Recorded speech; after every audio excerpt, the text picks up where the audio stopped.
Επιστρέψαμε με Γιώργο Καρακατσάνη και Κωνσταντίνο Λαμπρόπουλο εδώ μαζί στο στούντιο, Λάμπρος Καλαρίτης στο μικρόφωνο, και συνεχίζουμε τώρα, προσπαθούμε να διασυνδέσουμε τα διάφορα μέτωπα γεωγραφικά αλλά και σε ό,τι αφορά στα αίτια τους. Αν δει κανείς τη μεγάλη εικόνα, ψηφίδα, καταλαβαίνει ότι υπάρχει και μια γεωγραφική συνοχή στα διάφορα μέτωπα, μια γεωγραφική σύνδεση και μια συνάφεια σε σχέση με τα αίτια. Δηλαδή, κανένα από τα μέτωπα, ούτε στο Ισραήλ, ούτε στην Ουκρανία, είναι αποσυνδεδεμένο το ένα με το άλλο. Υπάρχει ένα νήμα που τα ενώνει. Πάμε λίγο από την Ουκρανία και από την ευρύτερη. Πάμε λίγο στο Ισραήλ τώρα, σε αυτά που γίνονται. Διότι φαίνεται ότι ένας από τους λόγους του τρομοκρατικού χτυπήματος της 7ης Οκτωβρίου ήταν ακριβώς αυτό που έλεγες, να διεμβολιστεί και να ανασταλεί το σχέδιο για τον ΆΕΜΕΚ, τον ανταγωνιστικό δρόμο, εμπορευματικό διάδρομο του δρόμου του μεταξιού. Άρα εκεί μπορεί κανείς να δει στο βάθος την Κίνα, τον δράκο στο δωμάτιο, έτσι.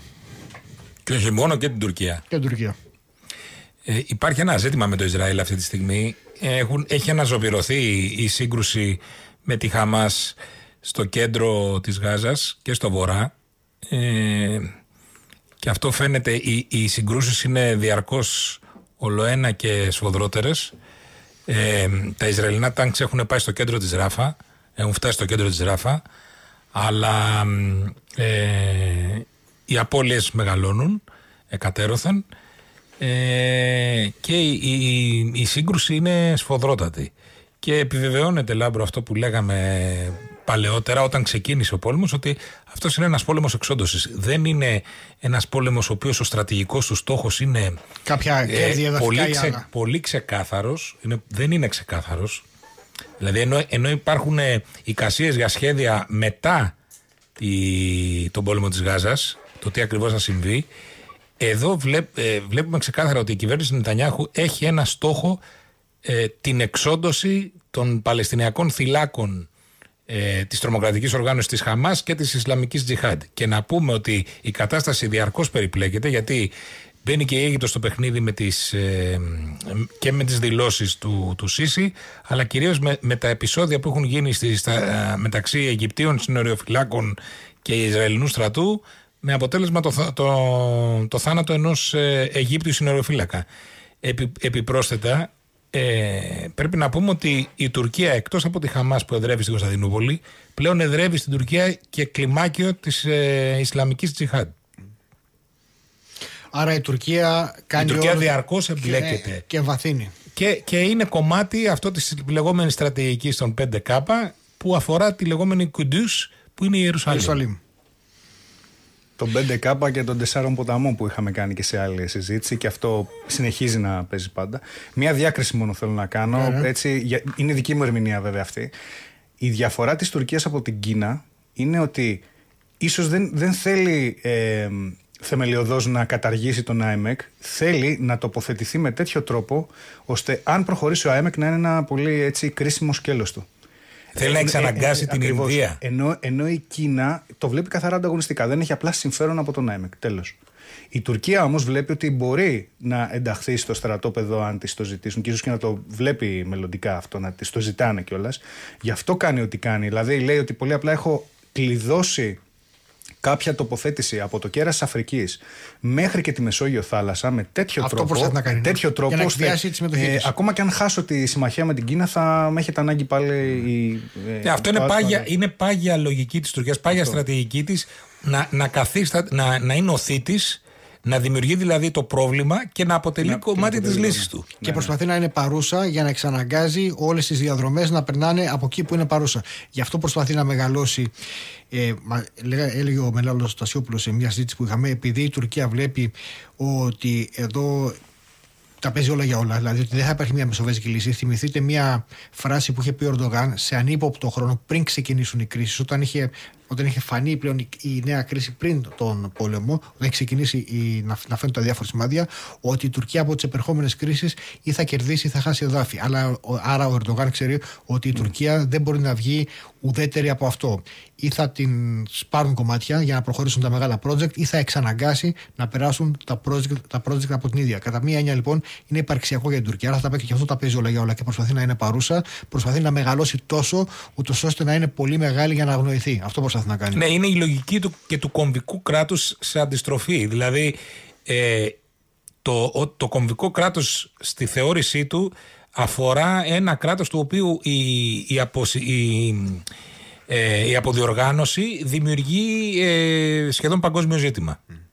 Βέβαια, αν δει κανείς μέχρι τώρα τα διάφορα project που έχουν να κάνουν με διαδρόμους, με εμπορευματικούς, ενεργειακούς, η Τουρκία είναι έξω από όλα. Δηλαδή, αν δει κανείς το χάρτη, θα δει ότι όλες οι διαδρομές την παρακάμπτουν από πάνω, από κάτω. Άρα εδώ φαίνεται ότι αυτοί που τα σχεδιάζουν δεν θέλουν να έχουν έναν ακόμα μοχλό εκβιασμού στα χέρια της Τουρκίας, μελλοντικό, όπως είναι τα στενά. Τα στενά ως ένα βαθμό μετρίασαν τον εκβιασμό τους μέσω της Αλεξανδρούπολης ως ένα βαθμό, και μάλιστα όπως μας έλεγε εδώ ο Έντι Ζεμενίδης, ότι στον σχεδιασμό των Αμερικανών η Τουρκία δεν μπορεί να αντικατασταθεί από ένα κράτος, αλλά από ένα σύστημα κρατών, επειδή είναι τέτοια γεωγραφική της έκταση που η χρησιμότητά της για να υποκατασταθεί από κάτι άλλο πρέπει να υπάρχει ένα σύστημα, και αυτό το σύστημα το βλέπουμε σιγά σιγά να μορφοποιείται. Μέσω Αλεξανδρούπολης πηγαίνει η Βουλγαρία, Ρουμανία, ανεβαίνει η Πολωνία κλπ. Μέσω του ΑΕΜ κατεβαίνει από κάτω, πηγαίνει από Ισραήλ, έρχεται από Κύπρο, Ελλάδα. Δηλαδή ένα διαρκές bypass, μια διαρκή παράκαμψη της Τουρκίας, ακριβώς για να μην είναι αντικείμενα εκβιασμού την επόμενη μέρα, όταν γίνουν αυτά. Εκεί έγκυται, Λάμπρο, και το κομμάτι του εκβιασμού της Τουρκίας στη σύμπραξη με τη Ρωσία. Να τολμήσουμε μια ιστορική αναφορά. Είναι και μέρες τέτοιες. Και αν έπρεπε να πούμε κάτι, το μάθημα να μας γίνει έτσι, να διδαχθούμε από την ιστορία. Όταν πήρε την Κωνσταντινούπολη η Οθωμανική Αυτοκρατορία, το πρώτο πράγμα που έκανε ήταν να ελέγξει τη Μεσόγειο μέσω της πειρατείας. Διεύρωσε τόσο πολύ τις οικονομίες των ευρωπαϊκών κρατών που αναγκάστηκαν, δηλαδή, κατά ένα μέρος υπήρχε η σκέψη για την αποστολή, για την ανακάλυψη των νέων κόσμων, αλλά έγινε τόσο ακριβή υπόθεση πλέον η διέλευση της Μεσογείου και ο δρόμος του μεταξιού, που απλά επέλεξαν μια άλλη διαδρομή. Αυτό θα έλεγα ότι κυριολεκτικά, και μετά την αποτυχημένη απόπειρα κατάληψης της Βιέννης, αυτό έσωσε το δυτικό κόσμο, βελτίωσε την ναυτική τεχνολογία, δηλαδή από το 1450 μέχρι και το 1600, μετά τις ναυμαχίες μεταξύ Ισπανίας και Αγγλίας, με την ανίκητη αρμάδα, εκατέρωθεν δηλαδή που έγιναν επιχειρήσεις. Είδαμε μια ραγδαία βελτίωση της ναυτικής τεχνολογίας, και εκεί ουσιαστικά αποδείχθηκε ότι το να μπορείς μέσα από την ναυτική σου ισχύ να τοποθετήσει παντού στον πλανήτη είναι όχι μόνο σωτήριο, αλλά σε καθιερώνει και ως ηγέτη. Οι θαλάσσιοι διάδρομοι δίνουν πρόσβαση. Και ο ΑΕΜΕΚ είναι θαλάσσια. Είναι θαλάσσια. Κατεξοχήν. Ο ΑΕΜΕΚ είναι κατεξοχήν. Σε αντίθεση με τη χερσαία, που κατά βάση είναι χερσαία, έχει και κάποια ναυτικά σκέλη. Και αντίστοιχα, τι φοβάται η Κίνα από την άλλη πλευρά. Συγκεντρώνει ναυτική ισχύ, αλλά βλέπει ότι κινδυνεύει να περιοριστεί μεταξύ 20ου και 40ου παράλληλου, δηλαδή κάπου προς νότο, ανάμεσα στις Φιλιππίνες και την Ταϊβάν, που είναι και το μήλον της έρηδος αυτή τη στιγμή, και προς βορράν μεταξύ Ιαπωνίας και Κουρίλων νήσων. Αυτό. Αν την εγκλωβίσεις εκεί, γι' αυτό είναι η βασική της αντίπαλη. Οι βασικοί σύμμαχοι βασικά των Αμερικανών στην περιοχή, και με τους οποίους κάνει ασκήσεις αυτή τη στιγμή, είναι οι Φιλιππίνες και η Ιαπωνία. Η Λαβίδα, αυτή που λέμε. Γιατί μην ξεχνάμε για τις Κουρίλες, ότι ήταν το μήλον της έρηδος μεταξύ Ιαπωνίας και Σοβιετικής Ένωσης. Γι' αυτό και παραμένει. Γι' αυτό κιόλας υπάρχει μια ολοένα και μεγαλύτερη σύσφυξη σχέσεων μεταξύ Πεκίνου και Μόσχας. Επίσης υπάρχει και κάτι άλλο που οι Κινέζοι φοβούνται πάρα πολύ, και αυτό είναι το αγκάθι της Ταϊβάν. Ναι. Τους εμποδίζει, είναι η στρατηγική με τις 9 παύλες, αλλά τους εμποδίζει ουσιαστικά στο να χυθούν ανεμπόδιστα στον Ινδικό, όπου εκεί υπάρχουν συμφέροντα με την Ινδία βέβαια, αλλά η λογική της Ταϊβάν είναι σαν να λέγαμε ένα αγκάθι στο υπογάστριο της Κίνας, που είναι κομμάτι της Κίνας αυτό, και πρέπει να εξαλειφθεί. Με όρους του Κηδίδιους, η Ταϊβάν για την Κίνα είναι ό,τι ήταν η πύλος στον Πελοποννησιακό πόλεμο, ή αντίστοιχα η Δεκέλεια για τους Αθηναίους. Ακριβώς. Αυτό έχει πάρα πολύ μεγάλη σημασία. Και την Αυστραλία απειλούν πολλές. Δηλαδή έχουν και όντως γιατί με την Αυστραλία μέσω της όγκους πάνε να δημιουργήσουν και πυρηνοκίνητο στόλο, υποβρυχιακό στόλο. Και η πυρηνική τεχνολογία έχει πάρα πολύ μεγάλη σημασία. Το βλέπουμε να υπάρχει και προβολή εκεί, ας πούμε, πρόσφατη, και έχει συγκεκριμένες διαδικασίες η μεταφορά αμερικάνικης τεχνογνωσίας προς άλλες χώρες, και η πιο πρόσφατη είναι με τις Φιλιππίνες αυτή τη στιγμή. Το βλέπουμε, δηλαδή αυτή την προβολή ισχύως τη βλέπουμε σε αυτά τα τρία σκέλη. Απ' την άλλη, και η Ρωσία φοβάται πάρα πολύ την Κίνα, γιατί έχει αυτοχαρακτηριστεί από το 2020 ως περιαρκτικό ή τέλος πάντων με πλησίον της αρκτικής κράτος. Ναι. Και επιδιώκει μέσα από τη συμμαχία της, δηλαδή αυτές οι ανησυχίες εκφράζονται, αν προσέξει κάποιος. Γιατί η Ρωσία σίγουρα έχει ισχύ στην Αρκτική, θεωρείται και είναι αρκτικό κράτος, αλλά η Κίνα θα επιχειρήσει να εμπλακεί και σε εκείνη την περιοχή με στρατιωτικές βάσεις. Ετοιμάζει πυρηνοκίνητα παγοθραυστικά. Η Ρωσία αντίστοιχα έχει 7 ήδη αυτή τη στιγμή, ετοιμάζει άλλα 7. Οπότε βλέπουμε ότι δεν υπάρχει και μια ευσταθής ισορροπία και μεταξύ τους ακόμα, η μακροχρόνια, γιατί πολύ απλά βλέπει και η Ρωσία ότι το πιο πιθανό, έτσι και μπει σε τόσο στρατηγικό μέρος όπως είναι η Αρκτική η Κίνα, πιθανότατα να καταπιεί τη Ρωσία. Ή τέλος πάντων να την αποδυναμώσει σε τέτοιο βαθμό. Αρχικά να πούμε για αυτό το κομμάτι της Αρκτικής ότι ο μεγάλος κίνδυνος που αντιμετωπίζει η Ρωσία είναι η περικύκλωσή της από τα σκανδιναβικά κράτη και από τον Καναδά. Πλέον κλείνει η περίμετρος. Γι' αυτό φοβάται πάρα πολύ το ΝΑΤΟ επίθεση της Ρωσίας σε νατοϊκό κράτος δι' τις Βαλτικές και τις σκανδιναβικές χώρες. Ναι. Γιατί ο κλειός, οι Ρώσοι δηλαδή έχουν μια λογική περικύκλωσης, ένα σύνδρομο περικύκλωσης και προς Δυσμάς και προς Ανατολάς. Προς το παρόν ο κίνδυνος που έχει και τον τρέφει η Κίνα αυτό τον κίνδυνο, αυτό πρέπει να το πούμε, δεν είναι τυχαίο ότι στηρίζει τη Ρωσία ως αυτό, είναι να εξουθενώσει τη Δύση μέσω της Ρωσίας. Γι' αυτό αν δει κανείς πολλές φορές τις αναφορές του Πούτιν προς τη Δύση και κυρίως προς την Ευρώπη, είναι γιατί και ο ίδιος φοβάται τη μελλοντική διείσδυση της Κίνας σε ρωσικά στρατηγικά συμφέροντα, εδαφικά. Δεν μπορεί να την ανασχέσει η Ρωσία την Κίνα. Τα μεγέθη είναι πολύ ετεροβαρή, είναι πολύ μεγαλύτερα της Κίνας και τα οικονομικά και τα δημογραφικά. Όχι τα στρατιωτικά όμως. Το πυρηνικό προστάσιο της Ρωσίας κυρίως είναι ο βασικός ανασχετικός παράγον. Τα υπόλοιπα δεν μπορεί να τα διαχειριστεί. Εξάλλου η Ρωσία είναι μια χώρα η οποία έχει μέσα πολλές αντιφάσεις. Δεν είναι ομοιογενές κράτος. Έχει ένα πολύ μεγάλο μουσουλμανικό πληθυσμό, το οποίο είναι πάνω από 35%. Υπάρχει εσωτερική ρηγμάτωση και κατακαιρματισμός εθνοτικός και θρησκευτικός. Δεν έχει ομοιογένεια. Είναι πολύ μικρό. Γι' αυτό θέλει να μεγαλώσει, Λάμπρο, και τον πληθυσμό της. Μέσω της κατάκτησης ουκρανικών περιοχών που έχουν μεγάλο πληθυσμό ρωσόφωνων, η Ουκρανία αποτελεί ουσιαστικά μια δημογραφική δυνατότητα, μια δημογραφική δεξαμενή για τους Ρώσους. Και όχι μόνο η Ουκρανία, η Μολδαβία και άλλες περιοχές που έχουν ρωσόφωνους.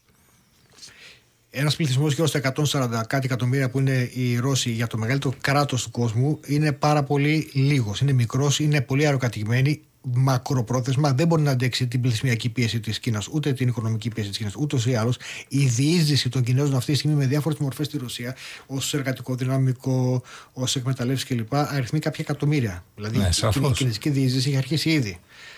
Άρα η φοβία των Ρώσων είναι δικαιολογημένη. Και εδώ επαληθεύεται, επιβεβαιώνεται ο φόβος τους της περικύκλωσης, μόνο που η περικύκλωση αυτή τη φορά έχει δύο σκέλη. Τη δυτική και την κινέζικη. Απλά η κινέζικη έρχεται σε πολύ μεταγενέστερο στάδιο. Και πολύ πιο σταδιακά. Και πολύ πιο σταδιακά, αλλά σε πολύ μεταγενέστερο. Ο εχθρός αυτή τη στιγμή είναι η Δύση. Ο κοινός εχθρός.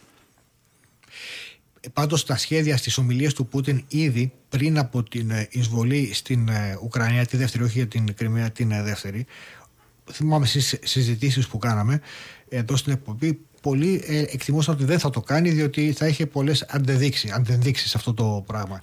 Παρακολουθώντας τις ομιλίες του Πούτιν, ήμουν σίγουρος ότι θα το κάνει, γιατί έβλεπα μέσα αυτούσια κομμάτια από την ιδεολογία και την γεωπολιτική αντίληψη του Ντούγκιν.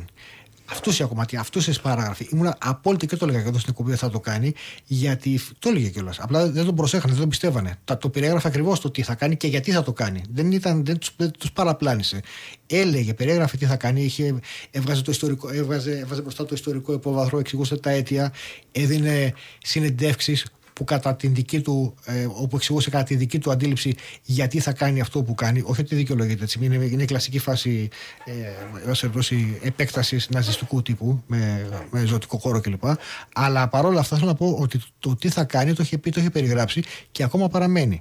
Εκτιμώ ότι αυτό που περιγράφει τώρα ως δεύτερη πιθανή κίνηση, δηλαδή πιθανή προσπάθεια πλήγματος ή για κατάληψη βαλτικών χώρων και πλήγματος σκανδιναβικών, κυρίως Φιλανδίας, είναι εντός του σχεδίου του. Μα θα έχει τη χειρότερη κατάληξη για τη Δύση ένα τέτοιο σενάριο. Γι' αυτό θα λέγαμε το χειρότερο σενάριο θα μπορούσε να εξελιχθεί γενικότερα για τη συμμαχία του ΝΑΤΟ. Γιατί ακόμα υπάρχει ένα κενό στο να συνοχής και αυτό θα επιφέρει ένα πολύ σημαντικό πλήγμα εκεί. Αυτό θέλει να δοκιμάσει, νομίζω. Εγώ νομίζω ότι υπάρχει ένα ζήτημα μείζον στο οποίο αφορά το επιχειρησιακό σκέλος του ρωσικού στρατού, την αναδιάταξή του, το γεγονός ότι οι Ρώσοι, και σύμφωνα και με τις τελευταίες εκθέσεις των Αμερικανών, έχουν αναδιατάξει το στρατό τους, έχουν προσαρμοστεί απόλυτα και θα λέγαμε ότι έχουν μπει και σε μια λογική πολεμικής οικονομίας. Αυτό από μόνο του δίνει ένα προβάδισμα, επιχειρησιακό προβάδισμα και δυνητικά στρατηγικό προβάδισμα στους Ρώσους, και αυτό το ΝΑΤΟ προσπαθεί να το προλάβει. Γιατί μην ξεχνάμε ότι το ΝΑΤΟ πολεμάει δια αντιπροσώπων, αλλά αυτή τη στιγμή βρίσκεται σε μια θέση που δεν είναι σίγουρο ότι μπορεί να αναλάβει πόλεμο μεγάλης κλίμακας. Και μιλάμε τώρα για συμβατικό πόλεμο ή μη πυρηνικό. Αυτό είναι κάτι καινούριο, το οποίο είναι αχαρτογράφητο. Είναι σε σχέδια, αλλά ουδής έχει τολμήσει ποτέ να τα παρουσιάσει σε πραγματικό πλαίσιο. Δηλαδή είναι σενάρια. Το έχουμε πει και άλλες φορές ότι το κομμάτι των πυρηνικών, ακόμα και των τακτικών, είναι ένα κομμάτι το οποίο είναι αχαρτογράφητο, και επειδή είναι αχαρτογράφητο δεν πρέπει να λάβουμε υπόψη τη διάβρωση της αποτροπής. Εδώ λοιπόν υπάρχει ένα ζήτημα με τη διάβρωση της αποτροπής. Το έχει πει ο Πούτιν σε ανύποπτο χρόνο. Τι θα αν βυθίσει ένα βρετανικό αντιτορπιλικό, τι ακριβώς θα προκαλέσει? Θα μπει το ΝΑΤΟ σε διαδικασία χρήσης πυρηνικών όπλων? Δηλαδή η αυτόματη αντίδραση νατοικών δυνάμεων θα είναι να κλιμακώσουν κάθετα σε τέτοιο βαθμό όπου να υπάρξει δυνατότητα πυρηνικού ολοκαυτώματος? Εάν γίνει αυτό θα φέρει τη Δύση πολύ δύσκολων διλήμματος, πάρα πολύ δύσκολο. Αυτό είχε εκτιμήσει στην εισβολή την δεύτερη, όχι στην Κριμαία, στην Ουκρανία. Είχε εκτιμήσει, βλέποντας τις δηλώσεις του και από τα συμφραζόμενα, η εκτίμησή του των Ρώσων ήταν ότι η Δύση δεν θα ανταποκριθεί και δεν θα μπει στη διαδικασία ότι θα το καταπιεί όπως κατάπιε την Κριμαία, γιατί ακριβώς δεν ήταν σε μια λογική, σε ένα mindset του πολέμου. Ναι, είναι χειραγώγηση ορίων αυτά. Έκανε λάθος. Η Ευρώπη τελικά αναγκάστηκε να μπει σε μια λογική πολέμου και τώρα πλέον έχει μπει. Μην ξεχνάμε ότι η Ευρώπη μπορεί τα τελευταία 70 χρόνια να ήταν μια περιοχή αμεριμνησίας και ελαφρότητας, γιατί είχε επαναπευθεί στην ασφάλεια των αμερικανικών όπλων, αλλά η Ευρώπη είναι κατεξοχήν πεδίο πολέμου. Τα ευρωπαϊκά έθνη είναι πολεμικά. Άσχετα αν σε μεγάλο βαθμό ξεχάστηκαν, αν θες, και διαβρώθηκαν έτσι, και εκμαυλίστηκαν και μέσα σε μια κατάσταση. Εγώ θα έλεγα, Λάμπρο, ότι δεν αναγνώσαμε, όλη η Ευρώπη δεν ανέγνωσε και μιλάω και για τον ακαδημαϊκό, για τον πνευματικό κόσμο, τι συνιστούσε ο Δεύτερος Παγκόσμιος Πόλεμος για την Ευρώπη. Ναι. Ο μεταπολεμικός κόσμος έπαψε να είναι ευρωκεντρικός. Ναι. Και μάλιστα ο παγκοσμιοποιημένος κόσμος είναι μη ευρωκεντρικός. Έτσι. Είναι μη δυτικοκεντρικός βασικά. Μη δυτικοκεντρικός όντως. Αλλά εγώ θα σου έλεγα ότι η Ευρώπη είναι το τελευταίο τροχός της άμαξας. Ναι. Πλέον. Γιατί χαλάρωσε σε μια κατάσταση ελαφρότητος. Είναι και ως ένα βαθμό εξηγήσιμη αντίδραση μετά από τόσους πολέμους. Κάπου, ξέρεις, η ψυχολογία λειτουργεί και λίγο με το σύνδρομο της υπεραναπλήρωσης. Από εκεί που σε μια διαρκή κατάσταση πολέμου μπήκε σε μια φάση ευμάρειας, οπότε ο εκμαυλισμός είναι πολύ εύκολο να συμβεί. Τώρα είμαστε στην αντίστροφη. Έχει αρχίσει η αντίστροφη ροή πάλι. Έτσι. Η Ευρώπη εξοπλίζεται, η Ευρώπη έχει βάλει στην καθημερινή της πλέον συζήτηση τον πόλεμο. Έχουν σπάσει ταμπού. Συζητάμε καθημερινά για πυρηνικό πόλεμο με τη Ρωσία. Αυτό είναι αδιανόητο. Είναι αδιανόητο πριν από λίγα χρόνια. Έτσι. Δηλαδή, μέχρι και πριν από 5 χρόνια η συζήτηση για την πιθανότητα ενός και μάλλον και την πιθανότητα εδώ περίπου προεξοφλείται. Δεν υπάρχει μέρα που κάποιος να μην κάνει μια δήλωση, όχι για πιθανό πόλεμο, για επερχόμενο πόλεμο. Οι Βρετανοί, οι Νατοικοί, οι Γερμανοί. Δηλαδή, όλοι ετοιμάζονται για πόλεμο και το λένε. Αυτό είναι αδιανόητο. Όχι, δεν σπάσανε απλά ταμπού. Πάμε με γρήγορα επεισόδια. Το ρολόι της ιστορίας τώρα έχει πάρει ξανά αντίστροφη φορά και γυρνάει η Ευρώπη σε εργοστασιακές ρυθμίσεις. Απλά οι ηγεσίες αυτές που υπάρχουν στην Ευρώπη είναι ξεπερασμένες ως προς την κουλτούρα τους. Δεν μπορούν να διανοηθούν ότι μπορεί να υπάρξει μια τέτοια αλλαγή, γιατί το αφήγημα που είχαν τουλάχιστον 2 δεκαετίες πριν, 3 δεκαετίες πριν, ήταν τελείως αντίθετο. Πολύ απλά οι πολιτικές ηγεσίες της Ευρώπης δεν είναι, να το πούμε και έτσι, εκπαιδευμένες για να αντιμετωπίσουν ένα τέτοιο. Δεν έχουν τη σκέψη και την ψυχική ευρωστία για να το... Και το σθένος.